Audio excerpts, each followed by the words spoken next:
this evening's discourse on the Bhagavad Gita is one that I would like to begin with reading. And this is from chapter 5, stanza 14. And it's very philosophical, this evening's topic. Krishna says, "It is not God, the sovereign self, who creates in mankind the consciousness of acting in this world. God neither causes people to act, nor entangles them in the karmic consequences of their actions. It is Maya, the cosmic illusion, which acts through them." Now that's a very deep subject, and we'll have to discuss that a little bit. Paramahansa Yogananda liked to refer to God as his cosmic mother, so he would refer to God as Divine Mother. And it's said that Yogananda would often argue with Divine Mother, "Mother, why did you create this world of suffering for mankind? Why do we have to be this way? It was you who created us. It's you who must free us." And this is a philosophical question that people have been asking since time immemorial. Why do we find ourselves in this world of suffering? And if God is said to be good, people would say God is all goodness. If God is said to be good, how can that possibly be when we look about this world and we find ourselves in this world of great suffering? I know many people have encountered situations in their own life, or perhaps they look at some of the things that happen in this world, natural catastrophes, human warfare, all of these things where you find tremendous cruelty and suffering taking place in the world. And it's often been events such as these that have driven some people to believe that no, there is no God. God does not exist. They become atheistic, and how could possibly God exist in a world such as this and also at the same time create this suffering? And perhaps you might even say God is sadistic to create such a world. And so people have turned against religion, turned against the idea of God because they see this in the world and in the world. And Yogananda too, and you might say, confirms that when he asked Divine Mother, "Why did you create this suffering?" And this reading today is an answer to that in one way. And because what it said, and let me read it again. "It is not God, the sovereign self, who creates in mankind the consciousness of acting in this world. God neither causes people to act nor entangles them in the karmic consequences of their actions. It is Maya, the cosmic illusion which acts through them." And basically, what Krishna is saying here, it is Maya that gives us this illusion that we are the doer, that we are acting. And it's because of that illusion that we are the doer in this world. From that idea, we've been discussing it over the last many months, actually, of the Gita. It's from that idea that it's I who am acting, I am the doer. It's from that thought alone comes the consciousness of suffering, because we identify with our actions. The rocks don't suffer, the plants don't suffer, the animals suffer very, very little bit because there's very little identification there, but mankind does suffer because we identify. And as this consciousness of I am acting in this world, as I am this body, I am this personality, that ultimately leads to that identification and that sense of suffering that comes with that consciousness. And so here Krishna says that God didn't create that identification. God, it's Maya that creates that. Now that's a little bit, as Swami in his commentaries, that's a little bit of a fudge, you might say, because who created this Maya in the first place? And Swami uses the example, it's just as if God is saying, I didn't do it, he did it. But of course, who is it that, God created this Maya? But nevertheless, the point is well taken. Yes, the divine creates this universe, and the divine creates this Maya, because without this Maya, without this force going out there would be no creation. If it's in the very act of creation that you must have this outward propelling force going out into the universe to have creation. And so God, in the impulse to create, creates this outer force. And this outer force is said in the Western world, of course, this is said to be the satanic force, that it's a conscious outward force that maintains creation in the state of outward creation itself. Otherwise, it dissolves back in. If you don't have that, the world, you might say, dissolves back in on itself. There's that story, perhaps we've told it before in these discourses, how when God first created this universe, he created the perfect universe, and you might say the first conscious person in that universe awakes into it, looks about, sees the universe around, and is not interested and goes into samadhi and dissolves back into the infinite. And this happens once, twice, 3 times, until finally God realizes that something else is needed.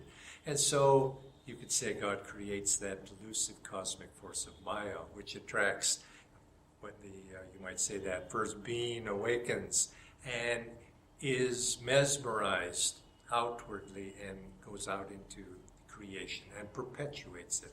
So this, of course, this is a story, but this is the idea that without that, you don't have this creation. Creation itself must have this sense of duality. Where you have up, you must have down. Where you have heat, you have cold. Where you have pleasure, you have pain. And us identifying with that, we ultimately then must suffer the consequences of the rises and the falls that are part and parcel of what creation is all about. But of course, this gives rise to Yogananda's desire, you could say, or that impulse to argue with Divine Mother. Mother, why did you do this? Why did you create this world of suffering like this? That we would end up in this world of suffering. I don't remember at any point choosing this. It said that we have a choice. Well, I don't remember. Of course, perhaps if we attain that state of cosmic consciousness one day, we will remember that. But he argued with her. He says, I didn't choose this, Mother. You pushed me, you impelled me, you created me. Now it's your job to extract me, get me out of this world of suffering. Now, we can argue and discuss, and philosophers have done this throughout time, is why did God create this world? Why are we here? But the fact remains, whatever that answer might be, we are here. Here we are, and we are in this situation. So the question is, what are we going to do about it? Often people ask, what is truth? Well, that's not the correct question that we should be asking.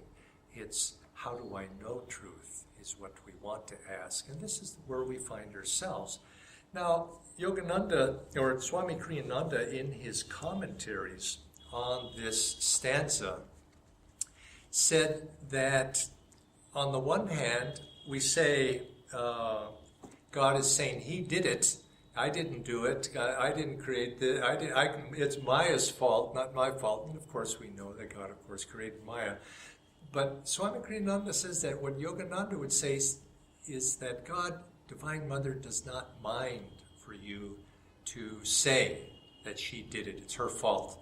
Now, this sounds a little presumptuous, but he said, whenever you find yourself making error, and this is falling into the traps of delusion, which all of us do, and we make mistakes, we make errors in life.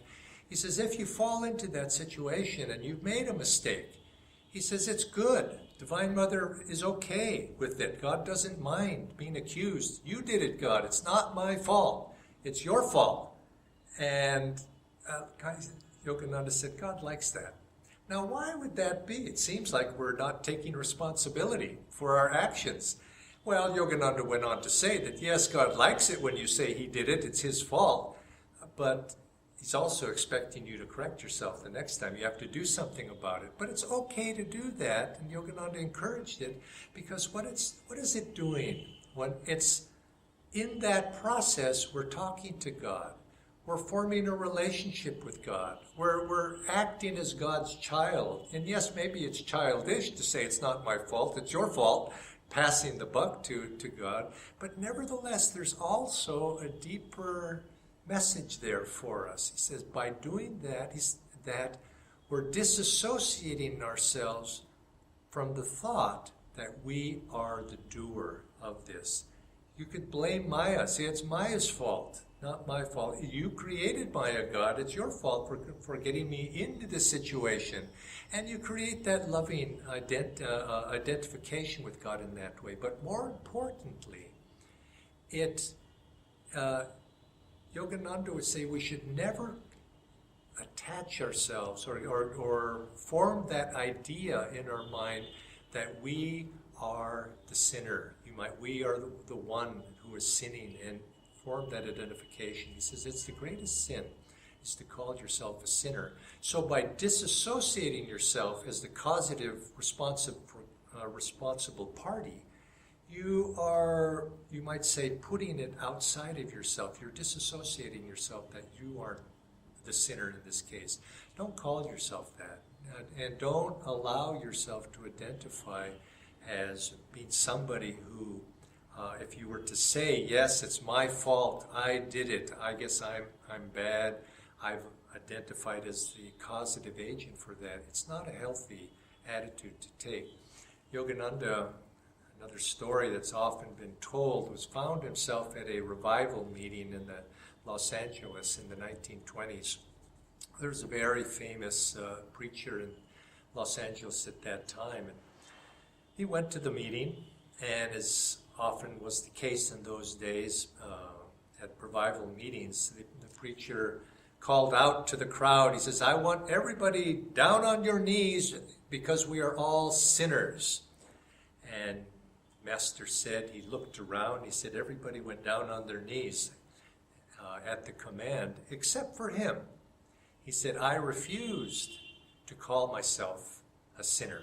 Now you can imagine everybody probably looking at him, but he wouldn't identify, he wouldn't say that he was a sinner. He was a child of God.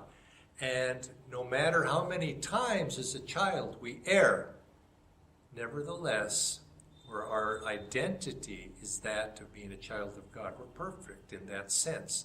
Yes, we've made mistakes, but don't identify with that. And this is the deeper message that Master is saying.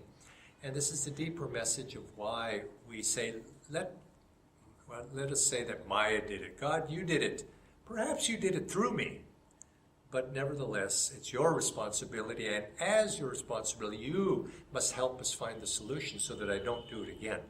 And this way, he said, God likes that. God likes that because you're talking to him. Most people, it's unfortunately the case, simply ignore God. Or worse yet, they take personal responsibility and identify with their sins and their wrong actions. But then again, remember, Master said, he said, although you can say God did it, it's your responsibility to do better next time. Now from this, Krishna goes on to the next stanza, and he says in 5:15, he says, the all-pervading is not concerned about people's sins and virtues. Wisdom, though it is the natural state of every man, is eclipsed by cosmic delusion. Mankind thus becomes bewildered as to the difference between right and wrong. It says the all-pervading is not concerned about people's sins and virtues. God's above that. He doesn't see things in the same way that we see things. It's just simply error. We've been erring for a long time, but eventually we'll learn. We eventually get it right. Eventually, through our trial and error, through the mistakes that we made, and ultimately, too, because of the suffering that we have to endure because of those mistakes, little by little we begin to gain in our understanding. But continually, there's this, you could say, it says wisdom is eclipsed by cosmic delusion. Now, the thing to remember, and the message that comes out of this, is that there is a force that eclipses wisdom. I often, when asked about or discussing this, Master would say that we should not underestimate the power of delusion. It's often the case that we find ourselves in situations where we says, oh, I understand, perhaps temptation, for example. No problem, I understand it perfectly, and I am not one to be tempted. Well, don't kid yourself. Cosmic delusion is very powerful, and it's much more powerful than the individual human gives it credit for. You could say that this world, as I mentioned earlier, there is a natural and a cosmic impulse for creation to go out.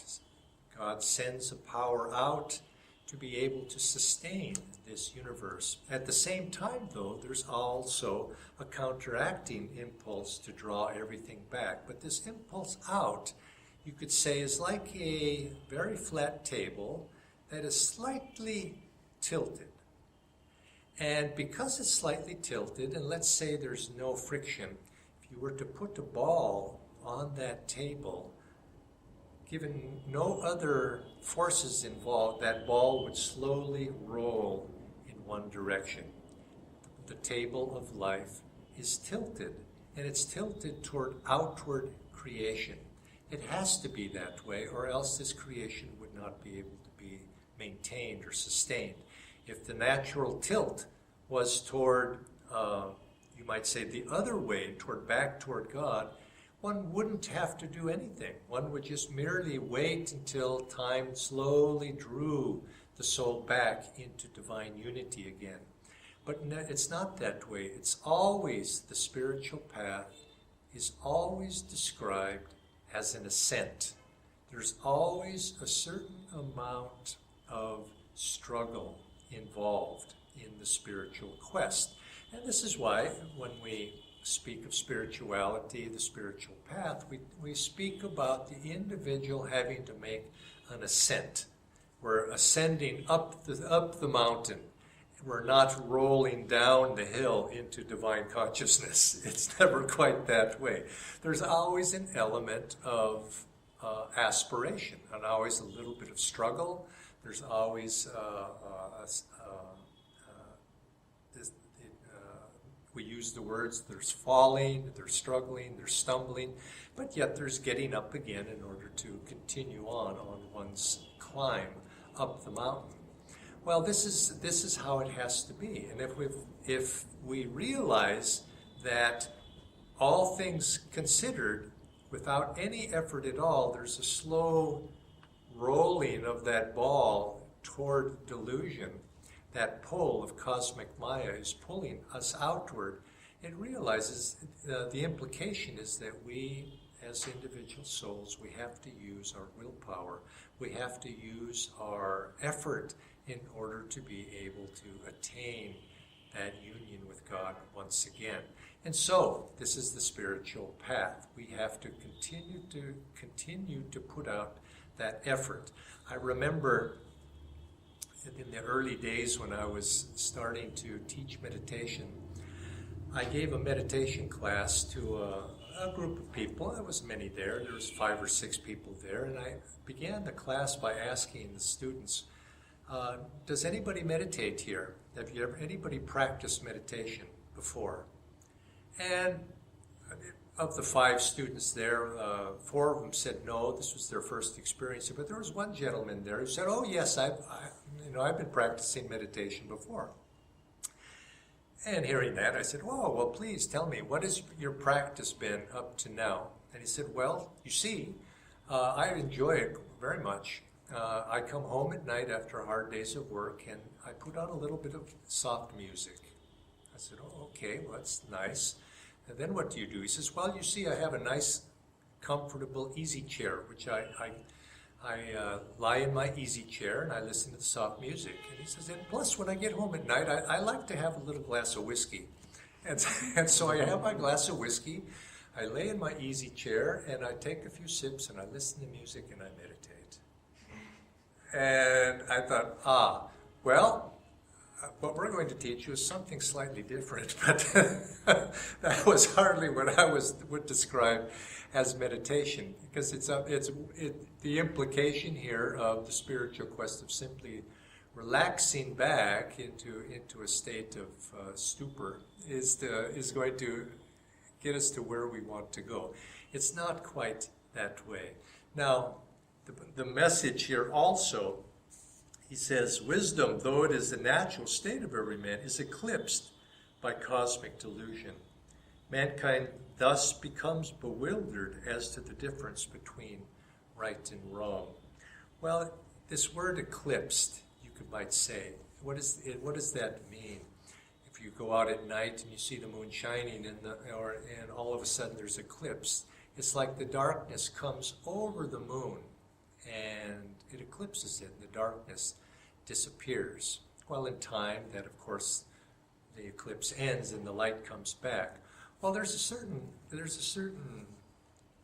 similarity there to what is said. Krishna says in the very next stanza. He says in chapter 5, number 16, "In those, however, who have banished ignorance by wisdom, the true self shines forth like an effulgent sun." In other words, ignorance is simply the absence of light. It says it's like wisdom has been eclipsed, but yet just a little bit of light will dispel the darkness. The Swami Kriyananda once used the image of an archaeologist who, excavating a tomb, perhaps in Egypt, a tomb that has been buried for thousands of years. Once he excavates the tomb, it's been in darkness, he opens that tomb up. Immediately, light floods that tomb and drives away the darkness that has been there for eons of time. And so it is with us. We perhaps have been in darkness. That darkness does not have a reality of its own. Darkness is merely the absence of light. And so the solution to all of our problems is not to beat on that darkness, but the solution is to drive out the darkness by simply turning on the light. And this is the message that Paramahansa Yogananda and Swami Kriyananda is giving in this commentary on the Gita. Don't identify with that darkness, or that ignorance, or whatever we do in life that we find ourselves in making mistakes. All we have to do is just turn on the light. Don't call yourself a sinner, and realize that light is the basic reality. It's the light is who and what we are. And if we just flip it on, no matter how many lifetimes that we have been living in that darkness, it will disappear immediately. Krishna goes on to say, their thoughts of those who have turned on the light, their thoughts immersed in that one, their souls united with it, their entire devotion and allegiance absorbed in it, their being purged of the poison of delusion by the antidote of wisdom, such liberated souls achieve the state of no return. Such souls view with equal gaze a pious priest, a cow, an elephant, a dog, and an outcast. Even on this earthly plane of existence, the relativities of birth, death, pleasure, pain are overcome by one who views all even-mindedly. Those who can do so are verily enthroned in the unblemished, never distorted spirit. Such sages, established in the one supreme being, and unwavering of discrimination, are neither jubilant when they confront pleasant experiences, nor depressed when they confront painful ones. feeling no attraction to the sensory world, whether subtle or gross. The yogi lives in the ever-new joy of his own being. United to spirit, he attains perfection to absolute bliss. O son of Kunti, because sense pleasures spring from outside the self, they all have a beginning and an end, and bring only misery. No one of any understanding would seek happiness through them. Well, of course, we all do seek happiness through them, and that's the problem. But he says no one of right understanding would. But this is the spiritual path, learning that behind all the ups and downs, that world of duality that we found ourselves enmeshed in, is to be able to find that behind it all, that one supreme bliss that's behind it. He is truly a yogi who, while living on earth, and up to the last moment of his earth life, can master every impulse of desire and antipathy. He alone among mortals is a happy human being. Only one who possesses inner bliss, who is firmly centered in the inner self, and is illumined by the inner lights, attains complete liberation, both while living and after death. His doubts and hesitations removed, his karmas all obliterated, his senses subdued, his delight only in the good of all, he, the sage, attains emancipation in spirit. Renunciates who are without desire or anger, controlled in mind, and self-realized, are inwardly free, whether living in this world or merged in the infinite. And here he's saying, of course, is whether one, if one has attained that state, even living in this world, one is completely free because one becomes untouched, you might say, and has conquered that rule of Maya. But until one has attained that state of what Paramahansa Yogananda defined as nirvikalpa samadhi, one is always in danger of falling back into that identification with the little self, the little ego. And this is a cautionary note that Yoganandaji gave to all of us. He says, in this lifetime we need to attain that state of Jivan Mukta. This is attained when we have been able to go into a state of deep meditation, attain that state of samadhi, that sabikalpa state of samadhi, which we attain while in a deep state, but be able to also have that and graduate to that state of being able, even in the midst of wakefulness, even in the midst of working and doing our duties with others, and outwardly be able to retain that state of union with God in all action. This is the state of nirvikalpa samadhi, and it's until we have attained that state, we are in danger of falling back into this identification with Maya and being caught in this round of birth and death and birth and death once again. It's been said, there were examples that Yogananda said of people who have attained that state of sabikalpa samadhi, that lower state, but yet have not been able to maintain it. He said, actually, when that happens, it's actually quite painful for the soul to be able to have attained that samadhi state, but not be able to retain it and fall back in. Such is the power of Maya, which attracts us in one direction and another. For all of us, don't play, you might say, with fire. As a little child, I used to play with matches. And one day, unfortunately, I lit a fire. And the fire caught the grass in the neighborhood where I was. And the grass caught on fire. And, normally when you would light the fire, you'd like to see it, then you'd put it out, then you'd light the fire, and you'd put it out. Well, one day I was lighting the fire, and I caught it, and the grass caught on fire, and it rushed across the field. And fire engines came, and, and I remember I must have been about 6 or 7 years old, and I was so scared I ran away and hid, but ultimately I had to face the music, but came back, and I learned never again to play with those matches because the firemen and my parents were very angry with me. And this is what we must learn is don't assume that you are free when you're not free.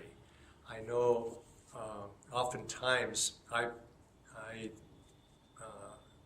think we all do, not just myself. We all have a feeling that, yes, I know it. I've learned that lesson. I don't have to learn it again. I know what I'm doing.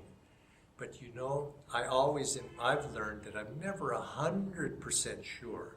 I always say, God willing, that, because there's always that possibility. And because delusion is so skillful. Paramahansa Yogananda say people are very skillful in their ignorance. It gets into us, and the reasoning power that we use to think that we're doing the right thing can infect us to be able to somehow in the back door we find ourselves off on the wrong track.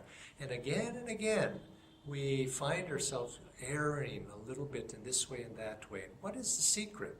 I mean, how do we ever know? Because if we see ourselves, we stumble, I did it again. What is the secret? And for me, what I've come to understand is unless we can attach ourselves and align ourselves and attune ourselves with someone who has already overcome, we're always going to be subject to error. And this is why the scriptures all say we must align ourselves and attach ourselves and attune ourselves to a God-realized Guru. Because it's only one who has anchored himself in freedom. It's only one who has transcended himself that is able to, by us attaching ourselves and aligning ourselves with the God-realized Guru, only such a one can uplift us. We're not going to be able to uplift ourselves by our own bootstraps, just as I, sitting in this chair, cannot reach under the chair and lift myself up off of the floor. I have to have the connection with somebody who's already free. And so I would offer this advice: align with the Guru, attach yourself to a Guru, and become one with the Guru to the degree that you're able to, and then refer everything that you do back to the Guru and ask the Guru to guide you. Ask the Guru to take you by the hand. And then you could say that, ask that Guru to guide you, to introduce you to God. This is what we need, and this is the Guru's job. Introduce me to the Divine Mother. God, as I said, Divine Mother likes you to have that relationship, but we have to first introduce ourselves. We have to be introduced and to feel ourselves to be in the divine lap before we have that relationship. And this is the quest of the devotee, is to develop that close relationship with God. God has everything except our love. And this is our job as the devotee, is to cultivate that relationship of divine love, putting ourselves in the divine's hands. And in that way, we find ourselves, through the Guru's grace, taken to freedom. And I'd like to just finish. We're almost at the end of chapter 5. I'd like to finish it tonight. Only one who possesses inner bliss, who is firmly centered in the inner self and is illumined by the inner light, attains complete liberation, both while living and after death. His doubts and hesitations removed, his karmas all obliterated, his senses subdued, his delight only in the good of all, he, the sage, attains emancipation in spirit. Renunciates who are without desire or anger, controlled in mind, and self-realized are inwardly free, whether living in this world or merged in the infinite. The Muni, one for whom liberation is the sole purpose of life, controls the senses, mind, and intellect, removing himself from contact with them by neutralizing the currents of prana and apana in the spine. Here you notice the reference there, neutralizing the currents of prana and apana, which is a direct reference to the practice of Kriya Yoga, which we've talked about this before, but I mention it again, which manifests outwardly as inhalation and exhalation in the nostrils. He fixes his gaze in the forehead at a point midway between the two eyebrows, thereby converting the dual current of physical vision into the single, omniscient spiritual eye. Such a one attains complete emancipation. And here Krishna, in this description of the Muni, of the saint, explains very clearly the path of yoga. Later on in other parts of the Gita, he says, "Be thou a yogi, Arjuna." And this is a very clear exposition of what we do when we teach meditation. When we meditate, we uplift the eyes, we center the gaze here, we neutralize through the process of Kriya Yoga, we neutralize the inhalation and the exhalation, those currents that are behind the breath, the upwelling prana current and the downward flowing apana current flowing in the Irda and the Pingala. This is a direct reference to the practice of Kriya. This is what Krishna was speaking about. This is Krishna speaking to the disciple who has taught him the technique of Kriya Yoga. This is a very deep teaching. And finally, Krishna ends this fifth chapter. He finds peace who knows me as the enjoyer of all offerings and austerities, as the infinite Lord of creation, and as the dearest friend of all. And Swami, on this last stanza, he gives a commentary which I'd like to read. He says, "Man usually thinks himself as enjoying personally whatever blessings he receives from spiritual practices. It is, in fact, God's bliss enjoying itself. We love with his joy, his love. We enjoy with his joy." You see, there again, we think we are the doer, but it's God enjoying through us. It's God acting through us. And if you wish, you could say, when you make an error, you could say, it's Maya who did it. God did it. Remember what Paramahansa Yogananda said. He said God likes that. Think of it as God acting through us.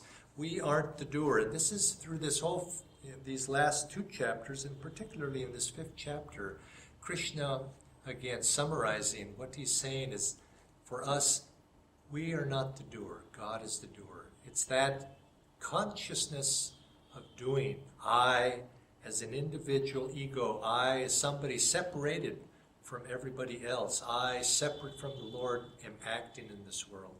That is the cause of all of our suffering. And if we can overcome that sense and feel as God is acting through this channel. Yes, I am responsible, and it's I who must purify this channel, but it's God's energy that's passing through me. And in this last stanza, it said it's God's love, it's God's bliss that is flowing through each one of us. Thus ends the fifth chapter, called Freedom Through Inner Renunciation of the Upanishad of the Holy Bhagavad Gita, in the dialogue between Sri Krishna and Arjuna, discussing yoga and the science of God realization. Next week, we will take up the sixth chapter, and if you have any questions, you're certainly, I forgot to mention earlier, you're always welcome to write them. And if you have questions that occur to you after, please do send them in anyway, and you can send them to me, jaya@anandaindia.org, and I'll be happy to answer them by email. Many blessings.